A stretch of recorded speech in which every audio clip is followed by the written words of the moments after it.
기도합니다. 아멘. 리차드 분버르트라는 목사님이 쓴 세 장을 벗어난 새 이야기라는 그런 책이 있습니다.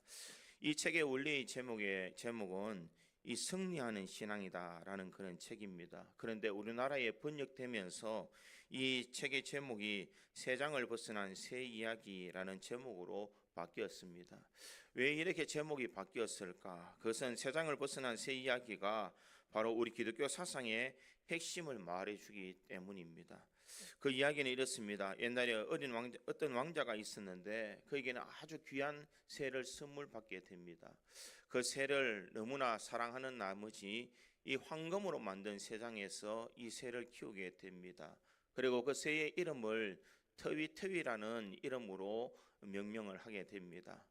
그는 이 새에게 늘 이야기를 합니다. 너는 참 행복하겠지. 이 황금으로 만든 세상에서 살아가니까 행복하겠지라고 이야기합니다. 그럴 때에 그 새는 이렇게 이야기합니다. 나는 조금도 행복하지 않습니다. 나는 자유를 누리고 싶고 저를 풀어주셔서 내가 마음껏 자유롭게 살아갈 수 있도록 해달라. 그래 요구를 합니다. 그런데 왕자는 새를 너무 사랑하기 때문에 풀어줄 마음이 없습니다.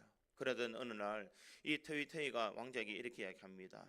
저를 풀어주지 않는다면 저 숲속에 있는 우리의 가족에게 가서 내가 죽지 않고 황금으로 만든 세상에서 내가 행복하게 살고 있다라고 전해 주십시오. 그리고 특별히 나를 너무나 사랑하는 여동생에게 가서는 내가 병들어 죽지 않고 이 세상 안에서 살고 있다라고 그렇게 이야기를 해달라 이렇게 부탁을 합니다. 그래서 왕자는 이 숲속에 가서 이 터위터위의 이 가족들을 만나게 됩니다. 그리고 이 터위터위가 황금 세상에 갇혀서 잘 살고 있다라는 그런 이야기를 여동생에게 이야기를 합니다. 그러자 여동생이 갑자기 나무에서 뚝 떨어 죽어버립니다. 그럴 때 이 왕자가 이렇게 생각을 합니다. 자기 오빠가 이 세상에 갇혀 있다는 사실을 받고 너무나 큰 충격을 받았구나.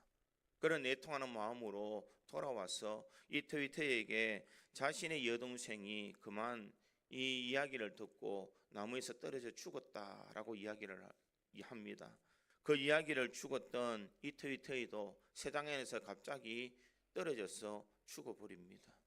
이 광경을 본 이 왕자가 너무나 끔찍해서 동생이 죽었다는 이 사실을 보면서 그가 너무 큰 충격을 받아서 이 새가 죽었구나라고 생각을 했습니다. 그리고 죽은 새를 황금 새장에서 끄잡아내어서 밖으로 던져버립니다. 던져버렸더니 죽은 줄 알았던 이 새가 날개를 펴고 나뭇가지 위에 앉는 것입니다. 그때에 이 새가 이 왕자에게 이렇게 말을 합니다. 어리석은 왕자님, 제 동생이 꾀를 냈답니다. 왕자님께서 나쁜 소식이라고 생각하며 제게 전해준 것은 사실 제 여동생이 제게 세상에서 벗어날 수 있는 방법을 가르쳐 준 것입니다. 이렇게 말하면서 그는 숲속으로 여의 사라졌다라고 그렇게 이야기를 합니다. 이 이야기가 왜 기독교의 이 근본 핵심을 이야기하는 것인가? 그것은 여동생이 죽은 척 하는 것을 보고서 터위터리라는 새가 죽을 수밖에 없었다는 것입니다. 세상에서 탈출할 수 있는 유일한 방법은 이 자기가 죽어야만 세상에서 탈출할 수 있었다라는 것입니다. 기독교의 핵심이 바로 이것인 줄 믿습니다. 예수님께서 죽지 아니하셨다면 우리는 구원함의 은혜를 누릴 수가 없었습니다. 예수님께서 우리의 모든 죄를 다 담당하셔서 죽으셨기에 그리고 사흘 만에 부활하셨기에 우리에게는 부활의 산 소망을 가지고 살아갈 수가 있는 줄 믿습니다. 기독교는 나 자신이 죽는 종교요, 내가 죽음 이후에 더 큰 하늘의 소망을 가지고 살아가는 것이 바로 기독교의 핵심인 줄 믿습니다. 그러기에 우리가 그리스도인으로서 살아가는 이 삶에는 내가 이 땅의 삶을 살아가는 것이 다가 아니라 우리가 죽어서 하늘나라에 가는 것이 우리에게는 더 큰 소망이요, 우리들이 가져야 될 부활의 신앙인 줄 믿습니다. 예수님께서 십자가에 달려 돌아가셨기 때문에 우리 모든 사람들은 다 살 수가 있습니다. 예수님께서 부활하셨기 때문에 우리는 그 부활의 은혜를 통하여서 우리는 죄사함의 은혜를 가지고 하늘의 소망을 가지고 살아갈 수가 있는 줄 믿습니다. 오늘 본문에 보면 이 고린도전서를 시작할 때에는 이 많은 사람들이 이 복음을 받은 것을 이야기하고 있습니다. 이 예수님께서 다시 살아나서 수많은 사람들에게 자신의 살아가심을 이야기하고 있습니다. 우리가 읽지는 않았지만 5절과 6절에 보면 이렇게 기록합니다. 게바에게 보이시고 후에 12 제자에게와 그 후에 500여 형제에게 일시에 보이셨나니 그 중에 지금까지 대다수는 살아있고 어떤 사람은 잠들었으며 이렇게 이야기를 합니다. 지금 예수님께서 부활하셔서 자신의 있는 제자들에게 그리고 많은 사람들에게 부활하신 것을 보여주셨습니다. 왜 이것을 보여주었을까? 그들에게는 부활에 대한 확신을 주시기 때문입니다. 내가 말로만 듣던 예수님의 부활, 내가 상상적으로 생각하던 그 예수님의 부활이 상상 속의 이야기가 아니라 현실적으로 지금 나타나서 너희 속에 역사되어지고 있음을 우리에게 말하고 있습니다.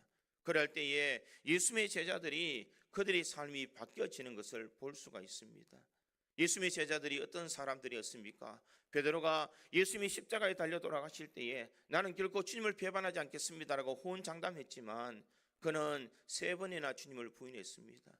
예수님의 십자가에 달려 돌아가실 때에 요한을 제외한 모든 제자들은 다 뿔뿔이 흩어져 도망가 버렸습니다. 그들의 특징은 무엇인가? 참 나약한 인생이었다. 참 보잘것없는 인생이었다라는 것이 그들의 특징입니다. 그런데 그들이 죽음에서 부활하신 그 예수님을 바라볼 때에 그들의 삶이 바뀌어지게 되더라는 것입니다. 세상에서 사람들의 시선이 무서워서 도망쳐 버렸던 그들이 이제는 세상을 향하여서 당당히 예수의 부활을 증거하는 사람으로 바뀌게 되더라는 것입니다.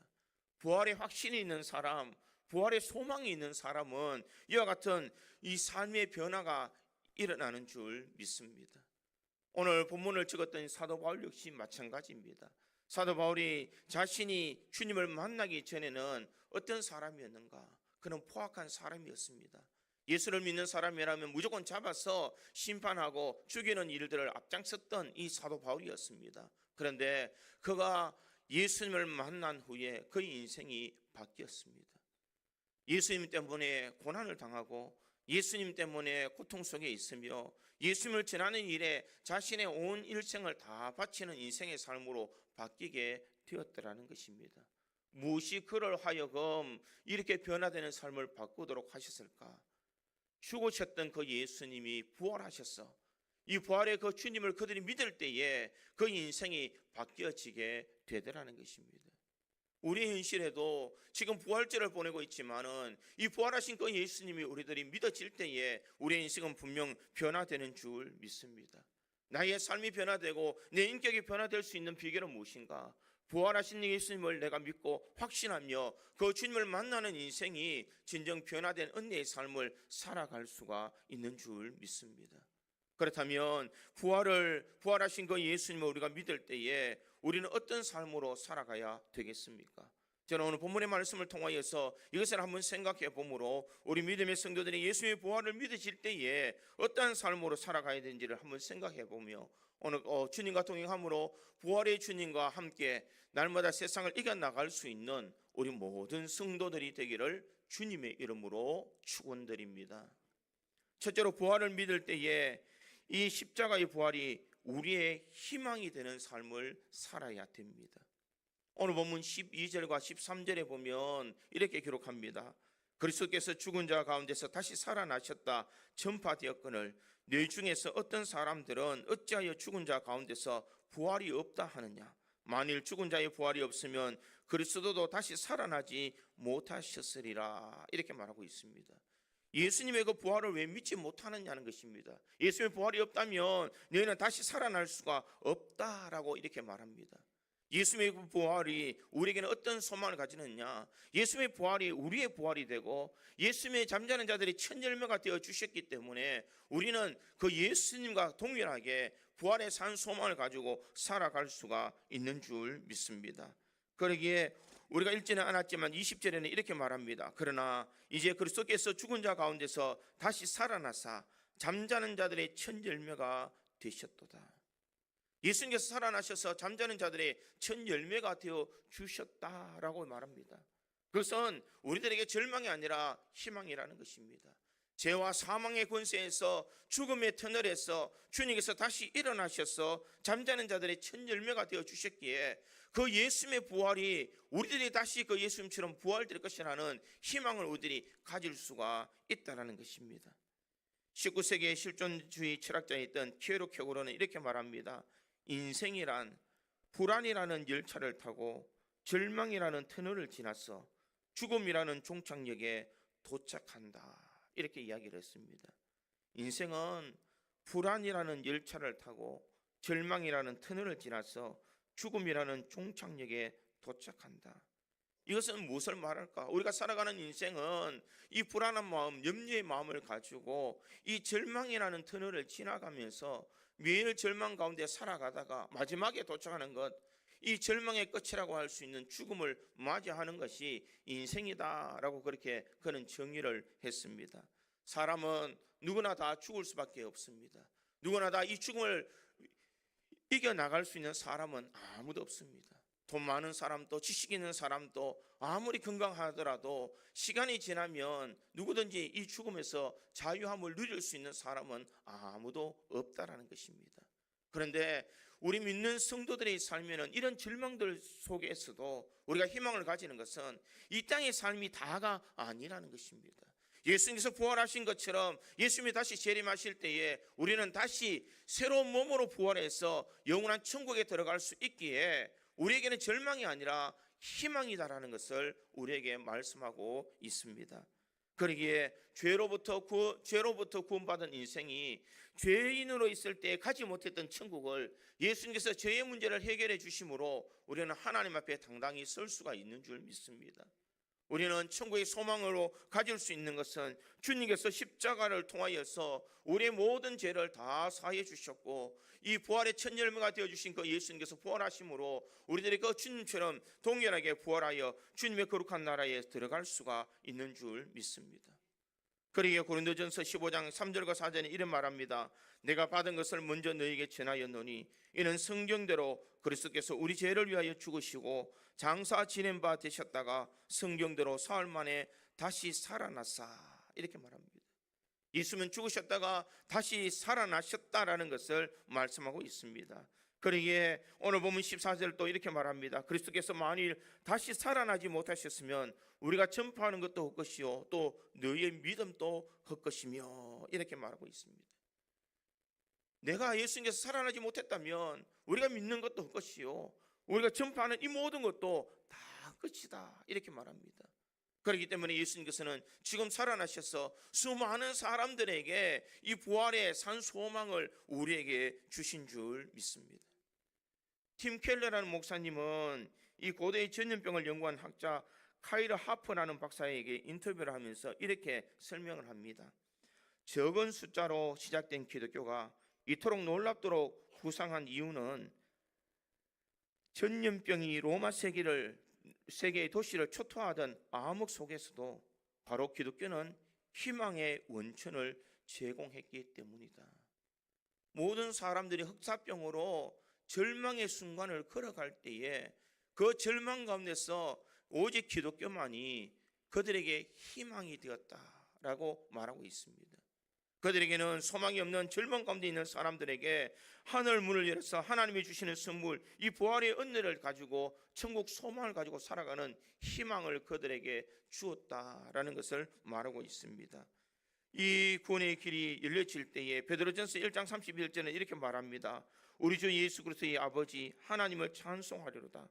그의 많으신 긍휼대로 예수 그리스도를 죽은 자 가운데서 부활하게 하심으로 말미암아 우리를 거듭나게 하사 산 소망이 있게 하시며, 이렇게 말합니다. 예수님께서 죽으셨다가 살아나서 부활하신 것이 우리들에게는 살아있는 소망이다.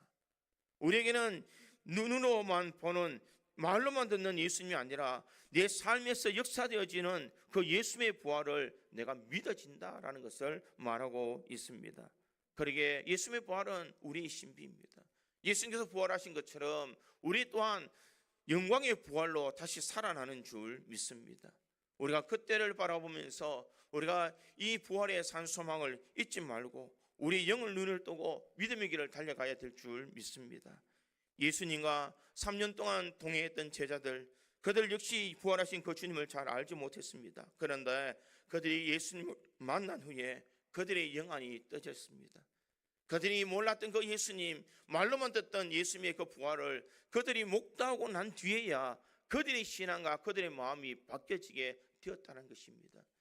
환경이 아무리 절망적이고 삶이 아무리 절망적인 삶을 살아간다 할지라도 우리에게 부활의 산 소망을 주신 그 주님을 바라보며 희망을 가지는 것이 부활을 경험한 이 부활을 믿는 성도의 삶인 줄 믿습니다. 우리 구지 장로에 있는 모든 성도들이 이 땅의 삶을 살아갈 때에 부활의 산 소망을 가지고 살아갈 수 있기를 간절히 소망합니다. 주님이 부활하셨기에 나도 영광의 부활을 가질 수 있으며 누구든지 예수께서 나를 위하여 십자가에 달려 돌아가신 것을 믿기에 나 역시 천국의 소망으로 죄사함의 은혜로 주님 앞에 달려갈 수 있는 이 소망과 희망이 우리에게 있다는 것을 기억하며 오늘도 흔들림 없는 믿음의 길을 행진할 수 있는 우리 모든 성도들이 되기를 주님의 이름으로 축원드립니다. 두 번째로 이 부활을 믿을 때에 하나님의 통치하심을 확신하는 삶을 살아야 됩니다. 오늘 보면 15절과 16절에 보니 이렇게 기록합니다. 또 우리가 하나님의 거짓 증인으로 발견되리니 우리가 하나님이 그리스도를 다시 살리셨다고 증언하셨습니다. 만일 죽은 자가 다시 살아나는 일이 없으면 하나님이 그리스도를 다시 살리지 아니하셨으리라. 만일 죽은 자가 다시 살아나는 일이 없으면 그리스도도 다시 살아나신 일이 없었을 터이요. 결국 예수께서 살아나신 것은 누구의 권한으로 살아나셨느냐? 하나님이 그를 다시 살리셨다라고 그렇게 말씀하고 있습니다. 하나님이 그리스도를 다시 살리셨다고 증언하였습니다. 하나님이 통치 안에서 이 예수 그리스도께서 하나님의 말씀대로 죽으셨다가 그 말씀을 응하기 위해서 다시 3일 만에 부활하셔서 우리 모든 사람들에게 증인이 되었다라는 것을 말하고 있습니다. 그러기에 이 땅의 삶을 살아가는 모든 사람들이 우리가 죽었다가 어떻게 부활할 수 있을까? 내가 어떤 하늘의 소망을 가질 수 있을까? 그것은 하나님을 믿지 않는 사람들이 가지는 마음이라는 것입니다. 하나님께서는 하나님의 통치하에 예수 그리스도를 믿는 자들은 반드시 부활의 소망을 주시고 천국을 미리 예비해 주신 줄 믿습니다. 그러기에 사망의 권세가 통치하던 시대는 끝났고 이제는 예수를 믿음으로 우리는 산 소망을 가지고 부활의 산 증인으로 살아갈 수가 있는 줄 믿습니다. 사랑하는 성도 여러분, 우리가 진정 이 부활의 산 소망이 우리가 느껴지십니까? 제가 오늘 이 본문의 말씀을 설교를 준비하면서 가장 큰 고민은 무엇이었느냐? 부활의 설교를 할 때에 과연 내가 전하는 이 부활의 소망을 여러분들이 이 부활의 소망을 과연 믿을 수 있을까? 이런 마음으로 마음이 참 무거웠습니다. 하나님 앞에 기도하며 하나님 어떻게 설교를 준비해야 될까요? 그랬더니 하나님께서 저에게 이런 메시지를 주셨습니다. 너는 부활을 믿느냐? 예, 주님 저는 부활을 믿습니다. 그럼 다시 말씀을 준비해봐라. 내 마음에 울리는 하나님의 마음, 그 마음을 바라보면서 이 성경을 볼 때에 우리가 살아계신 부활의 주님을 내가 믿을 때에 하나님이 다스리시는 그 역사 속에서 다시 살아나는 부활의 영광이 우리 속에서 역사되어 주는 줄 믿습니다. 그러기에 우리의 소망은 무엇이냐? 지금 내가 죽어도 나는 부활할 수 있고 나는 지금 죽어도 하나님께서 나를 영광스러운 삶으로 인도해 주신다는 그 하나님의 통치를 믿고 살아가는 것이 우리 성도들이 가져야 될 믿음인 줄 믿습니다. 우리에게 이런 확신이 없다면 우리는 부활의 산 소망을 가질 수도 없는 줄 믿습니다. 강남 세브란스 병원에 암센터장을 하고 있었던 이희대라는 박사님이 계셨습니다. 그는 2003년에 대장암에 걸린 후에 무려 12번이나 이 암이 재발하였고 그가 암 사기의 인생으로 그는 의사의 생활을 살았습니다. 그는 암 투병을 하면서 그가 암 환자를 치료하면서 수많은 사람들이 생명이 꺼져가는 것을 보게 됩니다. 그가 그들을 바라보면서 그들에게 느끼고 그들에게 배웠던 모든 것을 적었던 자신의 이름을 따서 희대의 소망이라는 그 책에다가 자신의 수필을 다 적어 놓았습니다. 그는 그 책에 보면 암의 통증이 자기를 괴롭힐 때마다 자기가 진료했던 사람들 한 사람 한 사람들이 다 기억나더라는 것입니다. 그들이 암을 환자를 바라고 암을 치료하면서 내가 걸렸던 이 암을 다른 사람이 그 암이 걸렸을 때 어떻게 그 사람들이 반응할까, 그것을 지켜보았다는 것입니다. 그런데 기억에 나는 한 사람이 있습니다. 그 사람은 그 얼굴이 늘 평안하고 죽음이라는 것을 마치 비껴나가는 것처럼 그 얼굴은 환하고 마음에 평안이 있더라는 것입니다. 어떻게 해서 저 사람에게는 저런 마음이 있을 수 있을까? 저 사람에게는 의사인 나를 오히려 더 위로하고 격려하는 저 얼굴은 과연 어디에서 나왔을까? 그는 그 환자를 바라보면서 이런 마음을 가졌습니다. 저 사람은 영생의 소망을 가지고 있구나. 저 사람은 부활의 소망을 가지고 있구나. 자기가 추상적으로 알던 그 바로 부활의 소망이 저 사람에게는 살아야 역사되어지고 있구나. 그는 이것을 깨달았다고 합니다. 그리고 그는 그 마음의 울림으로 나도 저렇게 살아야지, 나도 저렇게 부활의 소망을 가지고 살아야지. 그는 암 사기의 죽음의 터널을 지나가는 그 순간에도 그는 나도 저렇게 부활의 소망을 가지고, 나도 저는 이 영생의 소망을 가지고 내가 살아야지. 그러면서 그는 이렇게 이야기합니다. 그 고통의 지배를 받지 않고 오히려 암으로 들어가는 그 사람들 위로하고 소망을 보여주고 생명을 보여주고 산 소망이 그들 속에 있게 하여 고통을 그들의 믿음으로 다시 이겨나갈 수 있는 하늘나라의 부름을 받는 사람으로 세워져 나가야 되겠다. 그는 이렇게 고백을 했다라고 이야기를 합니다. 사랑하는 성도 여러분, 이것이 바로 하나님의 통치를 믿는 성도의 모습인 줄 믿습니다. 누구나 사람들은 죽음을 향해 달려가고 있습니다. 그러나 죽음을 향해 달려가는 사람과 부활의 산 소망을 가지고 살아가는 사람은 분명 그 삶이 다르다는 것입니다. 모든 육체는 후피해질 수밖에 없지만 우리는 다시 속 사람이 강건해지는 은혜가 우리에게는 주어지는 줄 믿습니다. 그러기에 이 부활의 산 소망이 우리에게 있을 때에 우리는 죽음도 두렵지 않을 수가 있습니다. 왜냐하면 하나님께서 우리를 다시 살려주시기 때문입니다. 우리는 이 땅에서 죽어가는 인생이지만 하나님께서는 천국에서 영원히 살아갈 수 있는 소망을 우리에게 주시는 줄 믿습니다. 그러기에 분명 우리는 세상을 살아갈 때 점점 죽어가는 인생이 아니라 우리는 부활의 산 소망을 가지고 다시 살아나가는 인생으로 살아갈 수가 있는 줄 믿습니다. 사망의 권세를 깨뜨리신 그 주님의 그 부활이 나의 부활이 되며 주님의 그 소망이 우리의 소망이 될 때에 우리는 세상을 넉넉히 이기며 살아갈 수가 있는 줄 믿습니다. 사랑하는 성도 여러분, 나의 삶에 지금이라도 부활의 산 소망을 가지고 나는 예수님의 그 부활을 나는 믿습니다. 예수님의 부활이 나의 부활입니다라는 그 신앙의 고백을 늘 마음에 간직하며 우리가 흔들림 없는 신앙의 길을 달려갈 수 있는 우리 모든 성도들이 되기를 주님의 이름으로 축원드립니다. 세 번째로 이 부활을 믿으실 때에는 부활의 소망을 전파하는 삶을 살아야 됩니다. 오늘 본문 17절에서 19절에 있는 말씀 우리 한 목소리로 같이 읽겠습니다. 17절에서 19절입니다. 같이 읽습니다. 그리스도께서 다시 살아나는 일이 없으면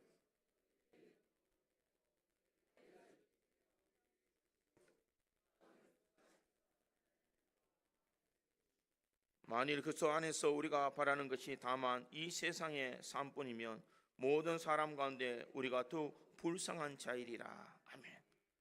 지금 사도 바울은 무엇을 말하고 있을까? 지금 부활의 사람을 증언하고 있습니다. 예수 그리스도의 부활을 알려주려고 진정 주님의 그 복음을 전하기 위해서 지금 고린도에 있는 성도들에게 부활이라는 것이 무엇인지, 예수님께서 어떻게 부활하셨는지, 예수님께서 어떻게 하늘에 산 소망이 되어 주신 것을지 이 사도 바울은 이 고린도전서를 통하여서 그는 증거하고 있습니다. 얼마나 답답한 마음으로 그가 이렇게 증거했을까? 그리스도께서 다시 살아나는 일이 없으면 너희의 믿음도 헛되며 너희가 믿는 것이 다 헛되다. 너희가 여전히 죄 가운데 있을 것이요 또 그리스도 안에서 잠자는 자도 망하였으리니. 예수님께서 죽지 않으셨다면 너희는 죄 사함이 없네도 하늘의 소망도 가지실 수가 없다라는 것을 말하고 있습니다. 바꿔 말해서 예수님의 부활하심을 통하여서 우리는 그 부활의 소망이 우리의 소망이 되고, 이 부활의 승인이 우리의 삶으로서 역사되어서 우리가 부활의 정인된 삶을 살아야 됨을 말하고 있습니다. 그러기에 읽지는 않았지만 10절에 있는 말씀, 10절에 있는 말씀에 보면 이렇게 말합니다. 10절에 보니 그러나 내가 낳은 것은 하나님의 은혜로 된 것이니 내게 주신 그의 은혜가 헛되지 아니하여 내가 모든 사도보다 더욱 많이 수고하였으나 내가 한 것이 아니요 오직 나와 함께 하신 하나님의 은혜로라. 11절에 그러므로 나나 그들이나 이같이 전파하며 너희도 이같이 믿었느니라. 내가 복음을 증거했기 때문에 너희들이 믿었다라고 말하고 있습니다. 우리의 사명은 무엇인가? 나를 바꿔주신 주님, 나에게 삶의 방향을 바꿔주신 주님, 나의 삶의 인생의 기준을 바꾸고 목적을 바꿔주신 그 주님을 이제는 전하는 삶을 살아야 됨을 말하고 있습니다. 예수 그리스도의 십자가의 죽음과 부활이 우리에게는 기쁨과 산 소망이다면, 우리가 이것을 나만이 가지고 있는 신앙의 고백이 아니라 아직까지 주님의 그 부활의 산 소망을 가지지 못하는 사람들에게 복음을 전하는 것이 우리의 사명임을 말씀하고 있습니다. 주님이 주시는 이 말씀의 은혜를 가지고 우리는 아직까지 우리 주변에 부활의 산 소망을 가지지 못하는 저 죽어가는 영혼들을 우리가 안타까워하는 마음으로 그들을 바라볼 수 있는 믿음이 있어야 될 줄 믿습니다. 우리의 삶에 진정 주님의 역사하심이 없다면 우리는 다시 살아나는 일들도 일어나지 못한다는 것을 말씀하고 있습니다. 사랑하는 성도 여러분, 우리 주변에 아직까지 부활의 산 소망을 가지고 살아가지 못하는 수많은 영혼들에게 내가 내 삶으로서, 내 믿음으로서 부활의 산증인 되시는 예수님을 드러내야 될 줄 믿습니다. 내가 말한다고 해서 그 사람이 변화될까? 그 사람이 변화되지 않지만 결국 그럼에도 불구하고 우리가 믿는 것을 폄하하지는 아니할 수도 있다는 것입니다. 내가 예수 그리스도 안에서 정인된 바른 삶을 살아간다면 우리의 삶의 형식을 보고 우리가 부활된 그 정인의 삶을 살아가는 그 모습을 보더라도 사람들은 우리들에 대해서 우리들이 전하는 것을 믿지 않는 그래서 어리석은 일들을 하지 않는다는 것입니다. 그러기에 우리는 부활의 산 정인이 될 수 있도록 우리의 삶이 부활의 삶을 가지고 살아가는 것이 중요한 줄 믿습니다. 내가 확신이 없는데, 내가 믿음이 없는데 내가 아무리 복음을 전해도 그 사람의 복음은 받아들일 수가 없는 줄 믿습니다. 내가 변해야 되고, 내가 은혜 받아야 되고, 내가 부활의 확신을 가지고 있어야만 이 부활의 증인으로 살아갈 수가 있는 줄 믿습니다. 내가 부활의 삶을 살아갈 때 주변에 있는 수많은 사람들은 우리가 믿는 것을 부인하지 아니할 것입니다. 그러기에 부활을 전파하는 사람들은 예수의 십자가와 부활을 증거하는 믿음의 삶을 살아가는 것이 더 중요한 줄 믿습니다. 내가 정인된 삶을 살아가기 위해서는 내 삶이 진정 주님께서 기뻐하시는 거룩한 삶으로 살아가지 않는다면 우리가 전하는 수많은 말이 그들에게는 다 거짓으로 들려지게 될 뿐입니다. 그러기에 우리는 믿음의 길을 달려가기 위해서 우리의 삶이 부활의 산 증인으로 아름답게 살아가는 것이 참 중요한 줄 믿습니다. 이런 이야기가 있습니다. 미국의 인디애나 주에 있는 알렉산드리아에 있는 한 고등학교에서 같은 교사로 근무하던 이 빌 게이트라는 사람과 글로리아라는 사람이 둘이 사랑에 빠졌습니다. 그리고 그들은 결혼하게 되었습니다. 남편이었던 빌은 음악을 좋아했고 아내였던 글로리아는 영어를 전공해서 글 쓰는 것을 좋아했습니다. 두 사람은 음악을 만들며 가사를 만들어서 함께 곡을 만들며 행복한 시간을 보내게 됩니다. 결혼해서 자녀들도 낳았고 행복한 삶을 살았던 그들에게 불행의 그림자가 닥쳐왔습니다. 그 남편에게 단내구정이라는 병이 걸렸습니다. 바이러스가 림프구에 침투해서 이 무기력함이 나타나고 또한 이 인후통과 발열과 또 하부 부종이 일어나는 그런 질병이라고 합니다. 그렇기 때문에 그가 점점 쇠약해져가며 점점 무기력해져가는 그 모습을 바라보면서 그의 아내는 이제는 다 살았다라는 생각을 가지게 됩니다. 이제 나는 어떻게 살아가야 되지? 남편이 저 모양이고 내가 양육해야 되는 아이들도 있는데 나는 어떻게 살지? 그는 고민에 빠졌습니다. 어떻게 해야 내 장래를 살아가야 될지, 한 해 한 해를 살아갈 때 어떻게 살아가야 될지 그는 절망 속에 살아가야 되었습니다. 그러던 어느 날 그는 하나님께 잠깐 기도할 때에, 말씀을 묵상하는 그때에 하나님이 자신에게 찾아와 주셨습니다. 그의 마음에 갑자기 그렇게 무거운 짐과 두려운 마음에 주님께서 다시 새 용기를 허락해 주셨습니다. 절망 가운데 그는 이렇게 생각합니다. 하나님은 살아계시잖아. 하나님은 지금 살아계시잖아. 그 하나님께서 지금 나와 함께 하시면 나는 이 모든 것을 헤쳐나갈 수 있을 거야.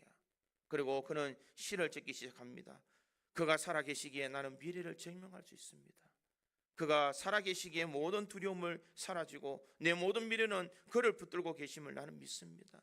그는 살아계시기에 오늘 나는 삶을 살아야 될 가치가 있습니다. 이 시를 지어서 이 시가 이 가스펠로 바뀌어져서 나오게 됩니다.